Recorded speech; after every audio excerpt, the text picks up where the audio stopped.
Tsy azoko hoe fa maninona rehefa misy olona roa mifaninana andalana dia ilay olona anankiray ela-tsita indray no miteny foana hoe elaly ty tsy hita mihitsy.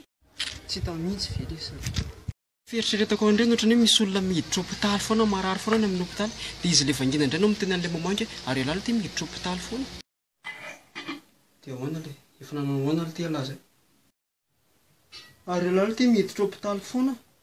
Tsy azoko ihany koa hoe fa maninona misy alibandy rehefa mifaninana andalana dia tsy maintsy manadroadro an'ny lafiny izy ary nahazo aina be ilay sela zany ohatra nahazo takolaka be mihitsy na dia hita izao raha fa efa tena mipoaka be mihitsy ilay fa mahikôzatra kely. Mifanohitra amin'izany indray misy bandy mihitsy fitalala mihitsy hoe tena nahazo aina tena lasa nengeza izy dia mba resahan'ilay izy hoe ary lasa nengeza ilay sela zany dia izy indray no miseho milay be misesita be mitena lava hoe io ary lesy efa nienako aiza lesy ny foromano taloha nefa fitalala azo mihitsy hoe kely izy taloha dia lasa nahazo aina. Fa tsy azoko ihany koa ilay misy alibandy akamy efa elaela tsy mifankahita ireny dia mampifanena amin'izay dia very efa samy hiala amin'izay dia hoe anaty MP1 nga mifampitafatafa anaty Facebook any nefa rehefa samy miconnecte amin'izay tsy mifampiraraha akory.